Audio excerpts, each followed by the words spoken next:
柔软着牵挂，那些伤疤总会结痂，簇拥成时光的画中会有人为你摘下。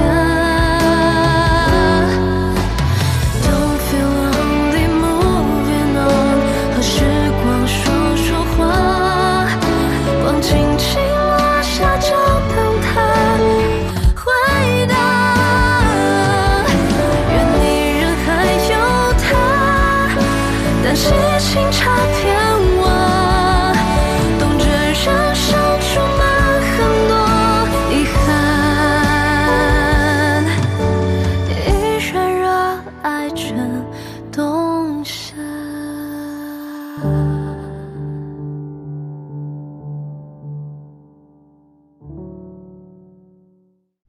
流动资金全部转到国外去，我们到国外继续研发。我们账上1分钱都动不了，我们能顺利出境就不错了，您就别再想研发的事情了。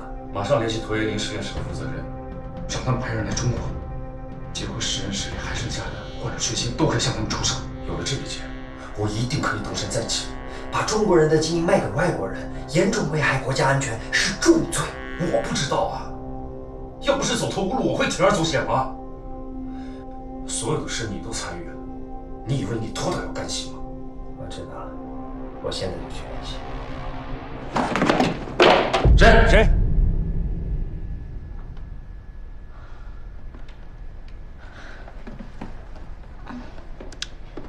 云城，是我。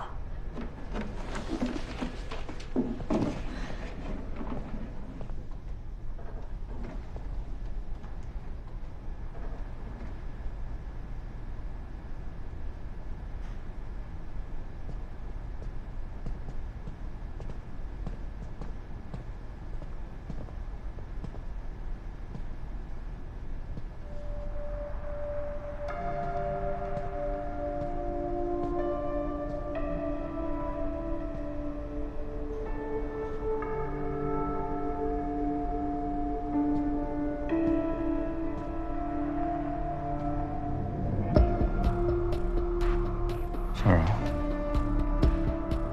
刚才听到我们说话了，对吗？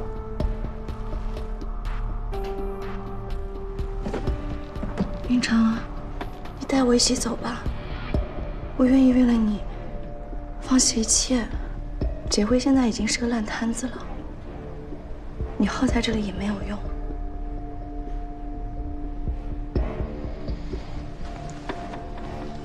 小冉，上了这条船就没有回头路了，你要想好了。嗯。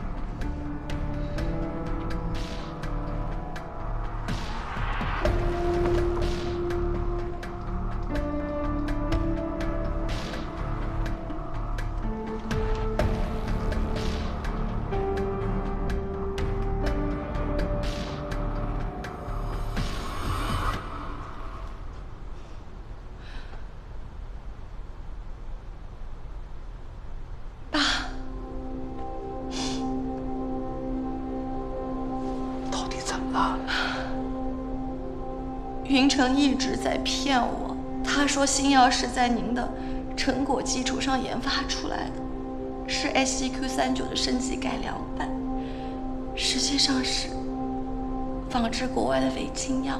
小冉，这么大的事情可千万不能乱说呀！签证版权，我亲耳听见的。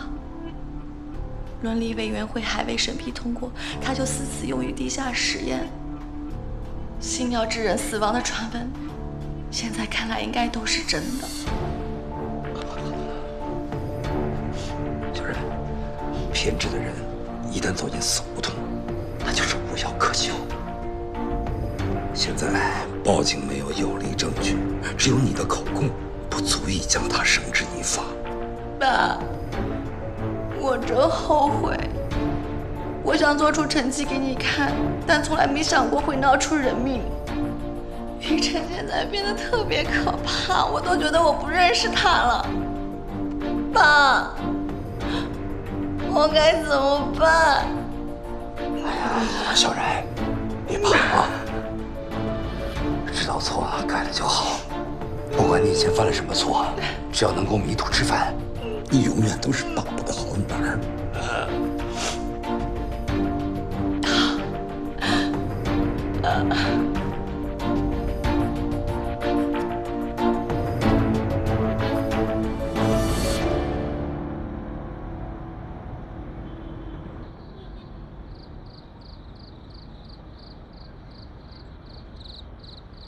这么晚叫我出来有事吗？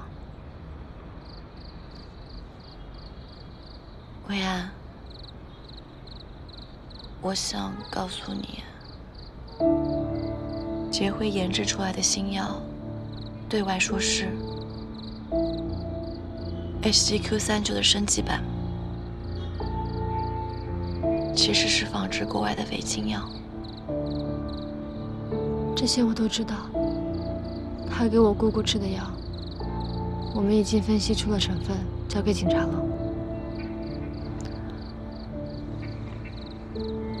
薇安，他还要去国外继续研发，为了筹集资金，他还要把实验室的血清卖给国外的实验室。他疯了！中国人的基因信息外泄，会严重危害国家安全。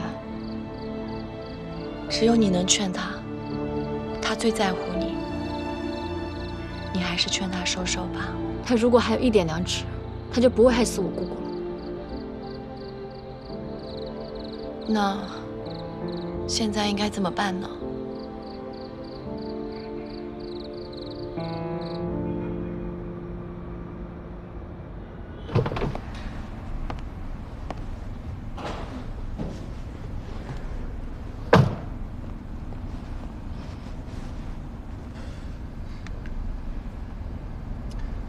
手机给我。我给你手机干什么呀？我还想在车上看会儿东西呀。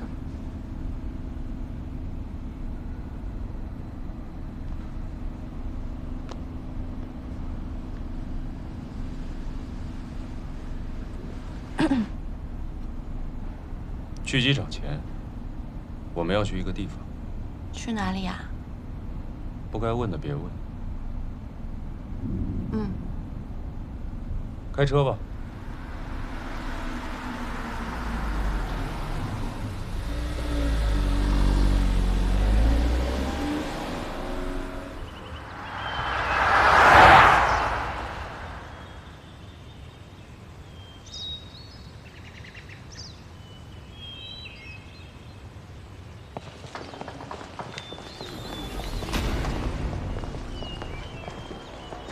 啊，张，你终于想到了，我就知道你会找我。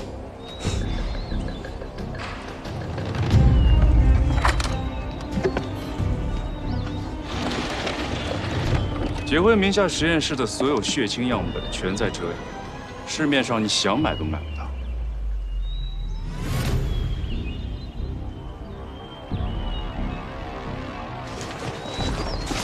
应该就是这了，定位已经10分钟没有动了。这附近全是仓库，应该就在其中一个。我报的价格，1分都不能少。放心，钱都会打到你的2账户。合作愉快。合作愉快。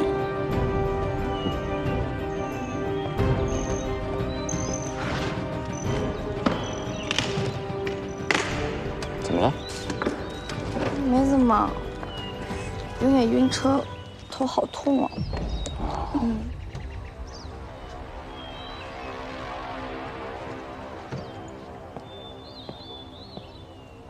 全体注意，行动！不要！不要！不跑！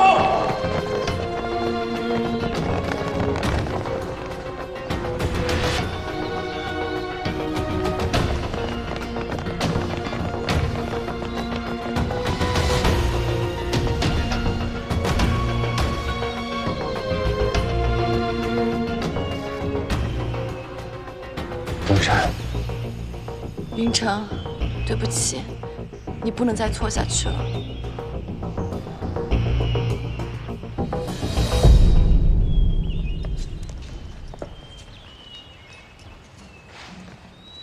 这次你彻底赢了。杜云成，你永远都是从别人身上找原因，从来不反省你自己。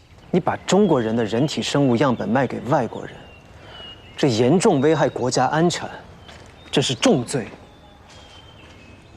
一群罕见病患者的血清，在我手里起码能卖个好价格，在别人手里只会当垃圾扔了。优胜劣汰，适者生存。有些人是活不下去的，牺牲一部分，没什么可惜啊。你怎么会说这样的话呀？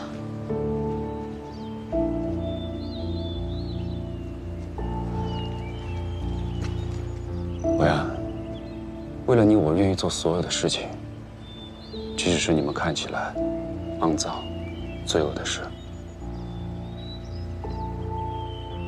也无所谓。因为我只要做一件事，就是让你活下去。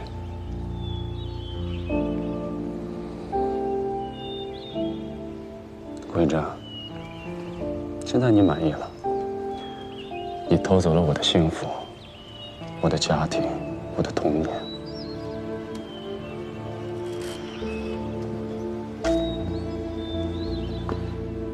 你醒醒吧！我妈妈在结婚之前都不知道你们的存在。她去拉卡亚援助的时候，崔姐把你们一家3口的照片寄给她。她因为知道了自己丈夫的奸情，所以才精神恍惚，发生了意外。是崔杰害死了我妈。她在怀你的时候，杜永松已经有婚约了。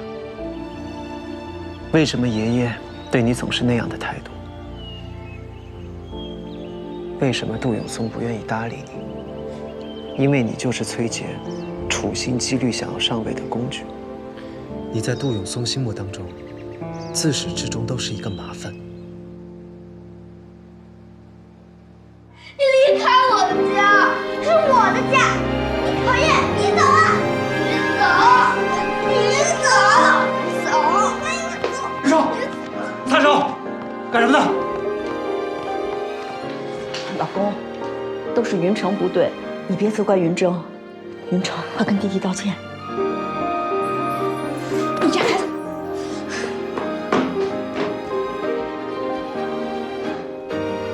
云城，妈妈向你道歉，妈妈刚才不该打你的。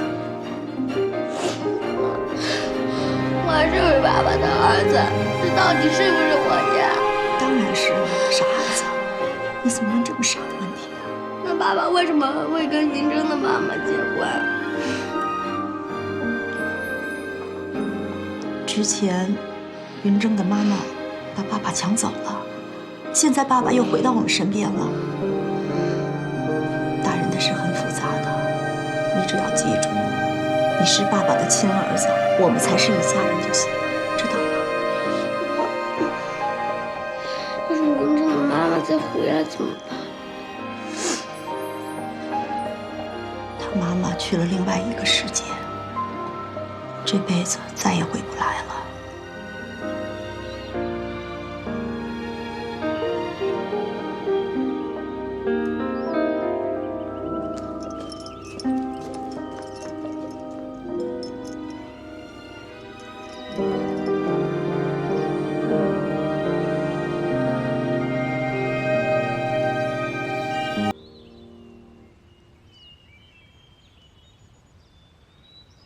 被告人杜云成非法走私人体遗传资源，非法生产违禁药品，并致人死亡，情节特别严重。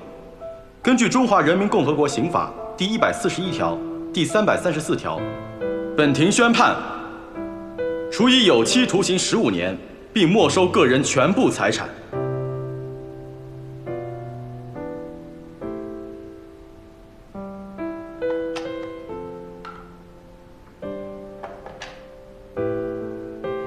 云城，你放心，妈妈一定会找最好的律师帮你上诉。不用了，我犯了罪，应该受到法律制裁。没有你，你让妈妈怎么活呀？继续做你的院长夫人，杜家太太，过着衣食无忧、让人羡慕的生活，不好吗？你怎么能这么想我呢？我所做的一切不都是为了你吗？当年给远在拉卡亚的顾星辰寄全家福，也是为了我吗？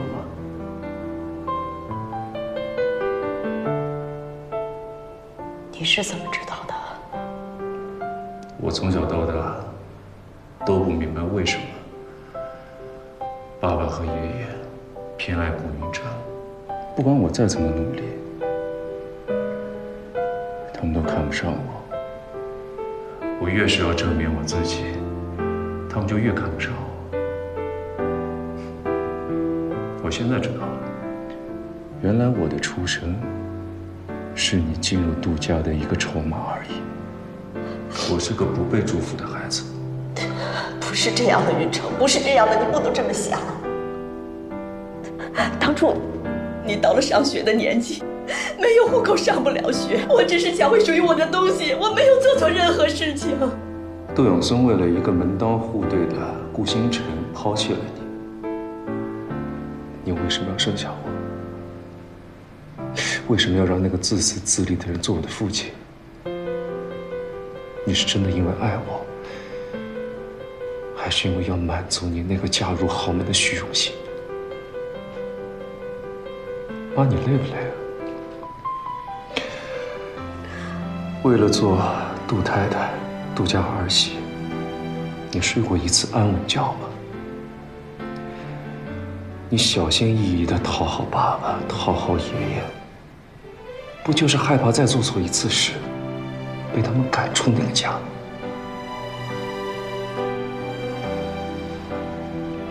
妈，我今天变成这个样子，难道不是你和杜永松造成的？不是的，云城，不是的，你听妈妈解释。云城，云城，你听妈妈解释。云城，云城不是这样的。云城，你听我解释啊，云城，不是这样的。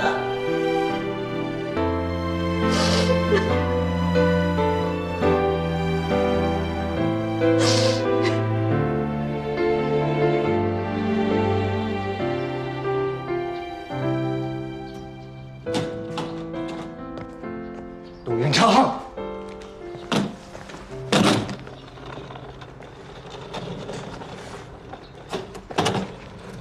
杜云城，现在是什么情况？判了15年。他怎么能干出这么丧心病狂的事？我们杜家几代的声誉就这么毁在他手里了。这种人根本不配做我的儿子。不是他不配，是你不配做他的父亲。你在说什么胡话？云城说的对，你是一个极度自私的人，儿子都判刑了，你想的还是杜家的声誉。不是我的，强求只会遭到报应。不管你信不信，当初害死顾星辰不是我的本意。出事之后，我也常年活在自责和内疚里。云城能有今天，都是我咎由自取。我们都要对自己的错误负责。从今天起，我会离开你。离开这个家。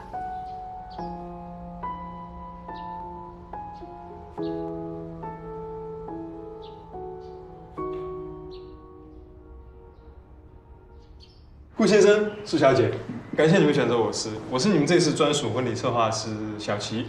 这3年来，其实我也为很多新人都打造他们的主题婚礼，所以说这一次呢，你们2位一定有一个毕生难忘的体验。就是我所设想的这些元素，在你们这边全都可以实现，是吗？当然啦，我们的工作就是把客人的想象力变为现实嘛。别个没见过世面呀。我第一次结婚，当然没有经验了。难道你还见过什么不为人知的大世面。别瞎说。二位是怎么认识的呀？有没有什么特殊的故事可以分享一下吗？他暗恋了我8年。哪有8年啊？怎么有8年？哎，苏小姐，重点是暗恋啦，暗恋是一个很美好的情愫哎。哦，你们是医生啊，可以试试我们这边的医院主题婚礼。不用了。不要，我可不想我自己的婚礼变成单位的联欢会。有的人在单位里一直扮演奴役我的角色呢。哪有？哎，你们说份子钱包多少合适呢？怎么着得800、1000吧？那么多？哎，以我们的交情，2000往上走了。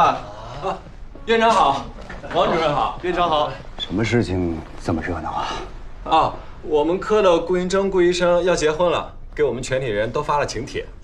哦，王老师啊，你也有一份红色炸弹，请签收。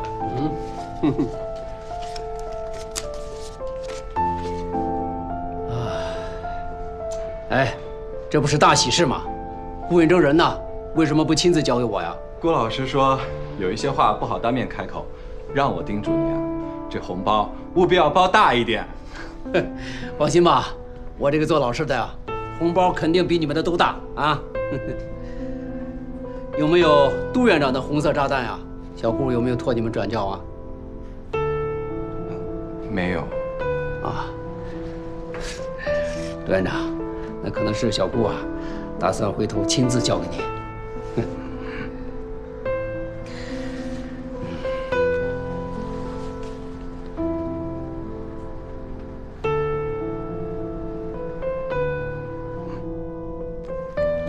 你们先忙吧。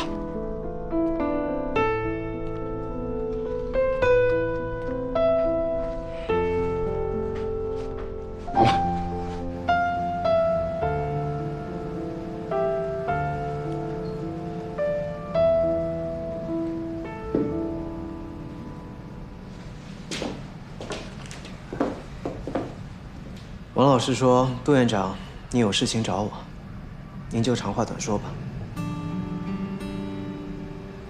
哎，你坐嘛。不用了。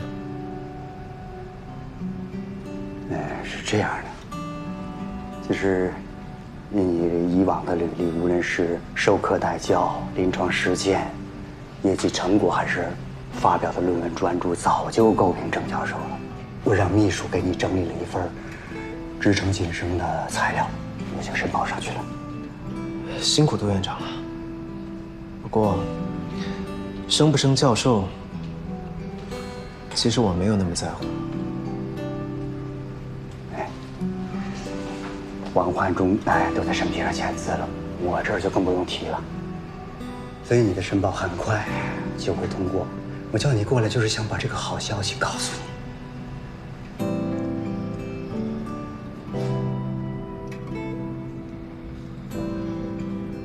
其实，我已经在我的课题研究当中获得了很大的成就感和满足感。比起这种成就，什么薪资、职称、职位，已经没有那么重要了。就像我的未婚妻，她虽然是一个小小的研究助理，可是她也可以在顶刊有高影响力的 SCI 一族，我为她感到骄傲。其实我看到你发给院里同事的请柬了，你们是打算结婚了吧？是啊。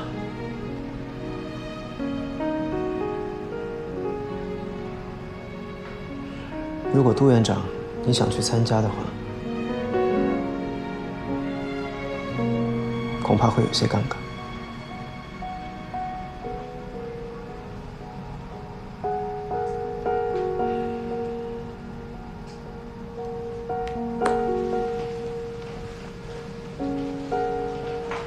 院长，以前很多事情是我做的不对，其实我心里已经能够接受小苏了。可是我暂时还接受不了您。或许以后很长一段时间都接受不了。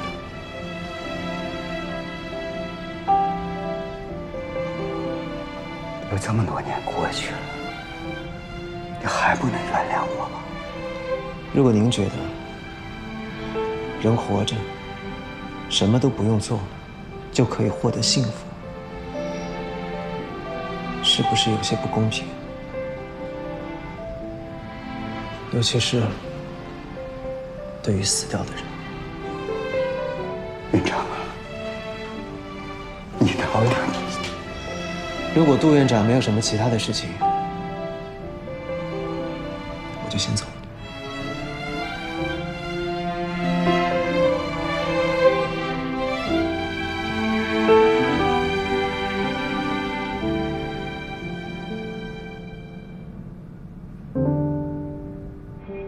林一静、张宏坤、谢思言、吴伯涵、王启航。好了，宾客名单、手办礼还有流程，我都已经确定好了。你还有没有什么想法？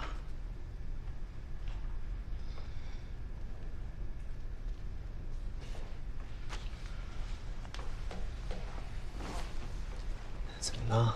要嫁给我了？感觉你好像不是很开心啊。没有，我只是在担心，如果婚礼那天我一不小心手抖，把捧花扔到地上，这算不算是婚礼事故？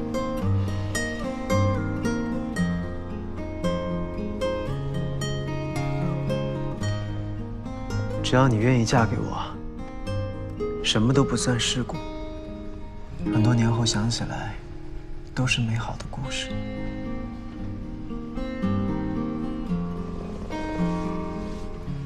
我觉得我现在幸福的不像话。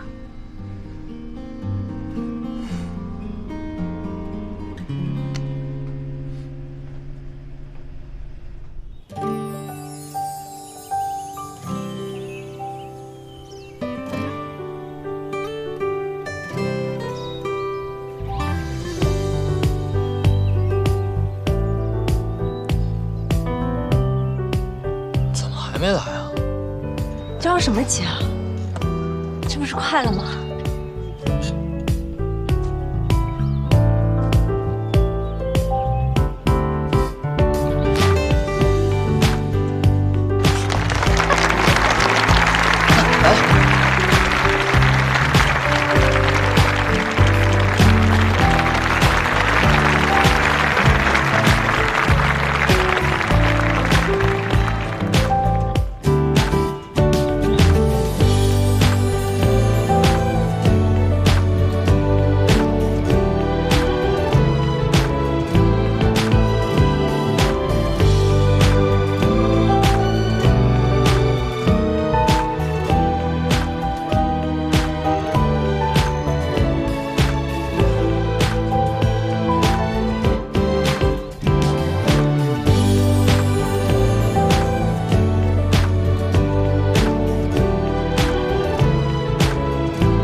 真幸福啊，他们！乔王，你感谢你，这下了个心愿吧。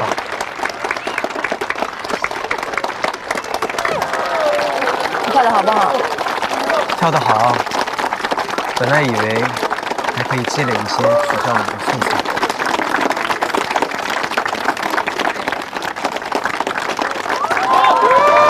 走吧。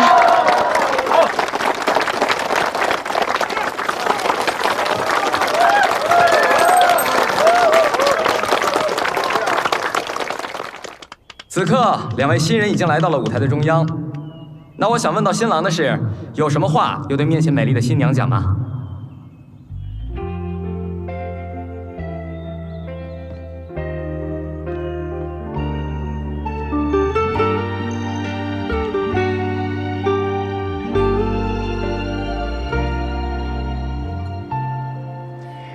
维安，在拉卡亚遇见你的时候，我觉得你固执、逞强、自以为是。但是不知从什么时候开始，这些在我眼中都变成了你执着、勇敢的闪光点。我不知道我究竟是从什么时候开始喜欢你，想要和你在一起的。但是现在，包括将来，我都会一直爱你，我都会永远陪在你身边。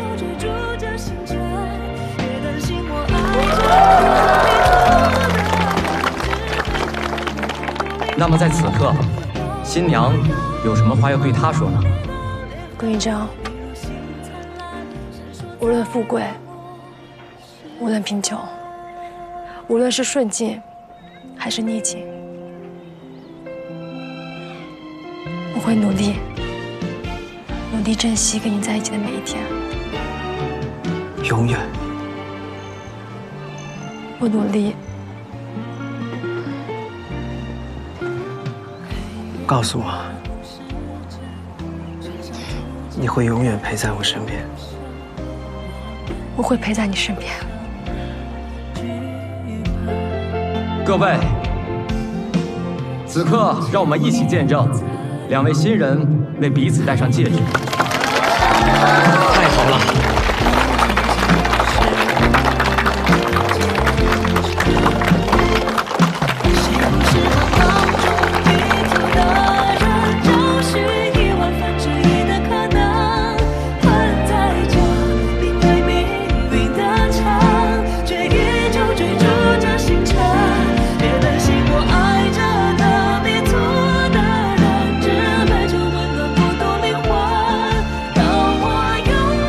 小老板，亲一个呀，亲一个，亲一个，亲一个，亲一个，亲一个，亲一个，亲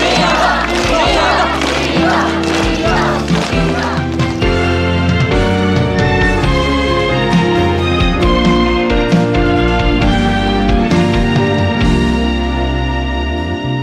谁不是茫茫中迷途的人，找寻1/1000的可能，困在这因为命运的墙，却依旧追逐着星辰。别担心我爱着的迷途的人，只被这温暖孤独灵魂。让我拥抱你的脸痕，一如星灿烂，闪烁在落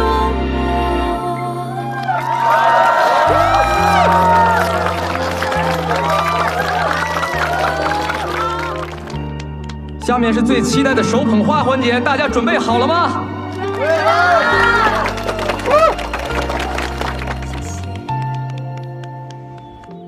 今天我想搞一个特殊，我想把我手上这一束捧花送给我的母亲赵美兰女士。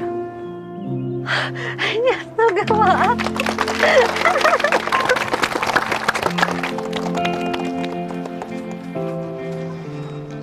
希望兰姐可以收下这束捧花，延续我的幸福。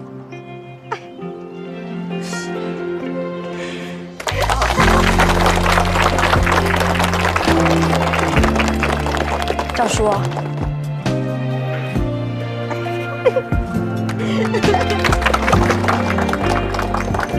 赵叔叔，我妈就交给你了，你可以好好照顾她。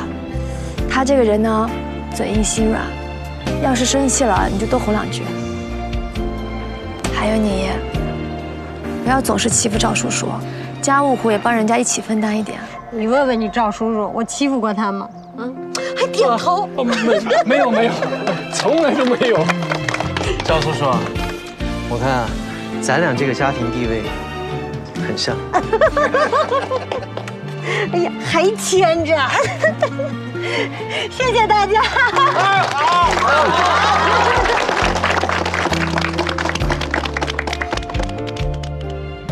云峥啊，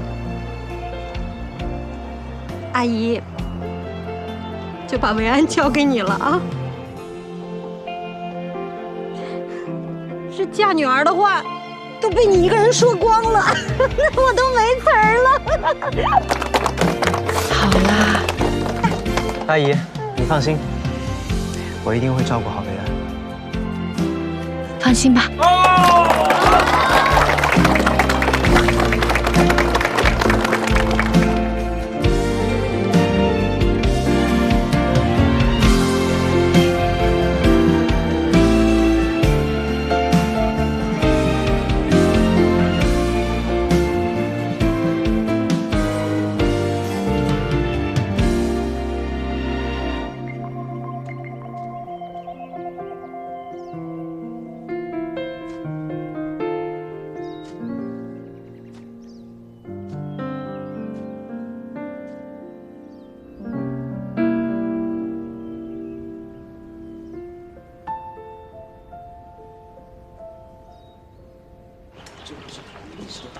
罕见病国际科研学术大会第一次在华人召开，大咖云集，听到就是赚到。由顾云珍顾教授带领的亨廷顿舞蹈症特效药研发团队做了3期临床实验报告大会 ，GHS380取得巨大性突破，这可是改变历史的大事件呀！顾教授就是那个为爱改变研究方向，从零开始研究亨廷顿舞蹈症的帅哥教授吗？为爱治愈不治之症，看看他们，这是什么神仙爱情呀？据说呀，当时研究舞蹈症最厉害的不是顾教授，是师娘。要说这个师娘啊，比顾医生还要传奇呢。本科学历，却发表过不止1篇高影响因子的 SCI 遗作。师娘本身就是舞蹈症患者，当时她就是 GHS380第1个被试。若不是她，我们不可能有这样的突破性发展。我也好想成为像她一样勇敢的医生啊！快开始了，走吧，走吧，走吧。哎，走吧。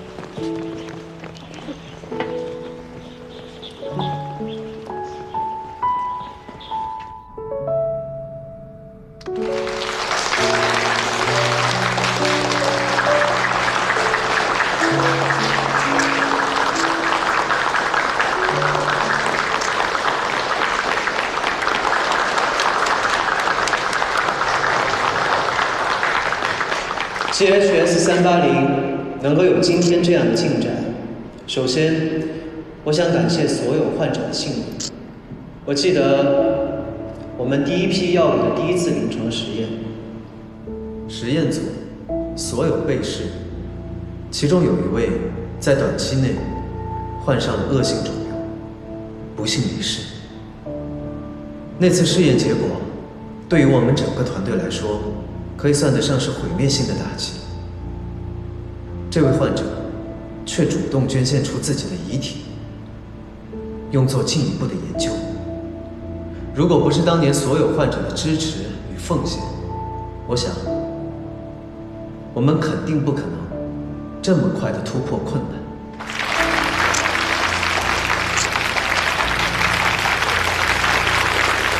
经过整个研发团队的不懈努力、辛苦奋斗 ，GHS380在改进之后，终于通过了3期临床实验，被批准上市，用作早期亨廷顿舞蹈症的治疗。作为世界范围内首个被批准上市、针对亨廷顿舞蹈症治疗的基因编辑类药物，我们也感谢可以获得各个国家级的基金、奖项他们的资助与肯定。这些看似重大的研究成果，其实只是整个医药科研进程当中很小很小的一步。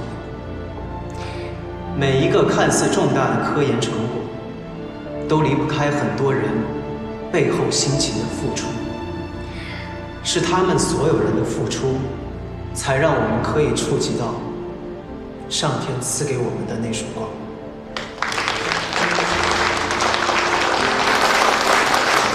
谢谢大家对我们实验室的肯定与支持。我还想感谢我的太太苏维安女士。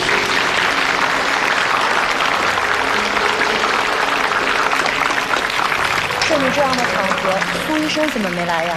是迟到了吧？我听说他向来不按常理出牌的。是他挺身而出，以身试药，作为战友，作为伴侣，在我的研究和人生道路上，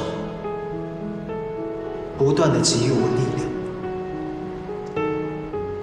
最后，我还想感谢所有勇敢的患者，感谢你们从未放弃过与亨廷顿舞蹈症的斗争。这扇希望之门是属于你们所有人的。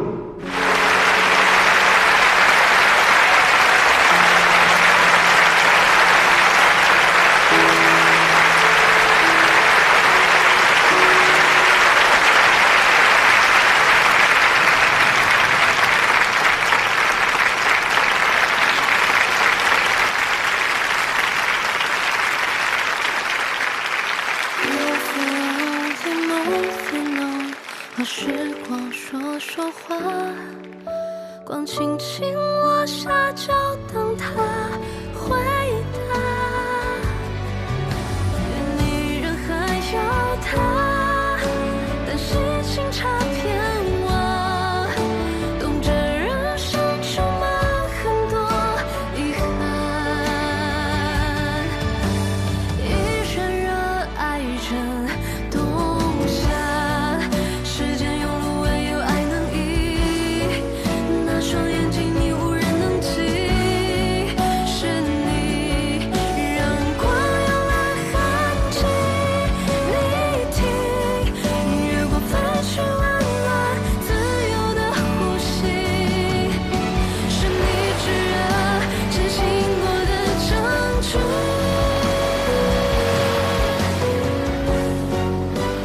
儿子，你知道你名字的意思吗？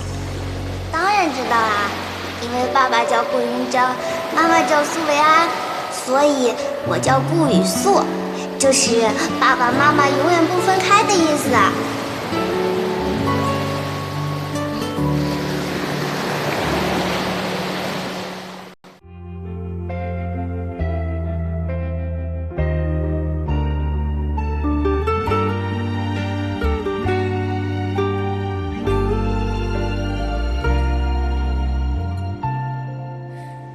黑夜波动时针，喧嚣逐渐代替无声，我们沿着相遇剧本，像前夜的彩虹，还有穿过沙漠的风，都曾经是我们的坚守。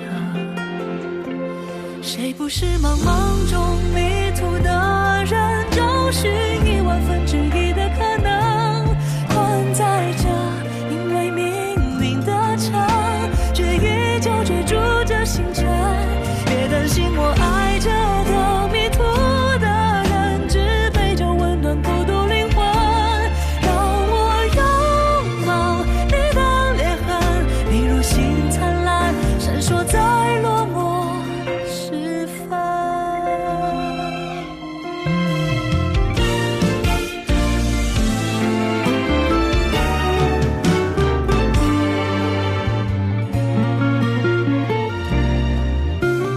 黑夜波动时针，喧嚣逐渐代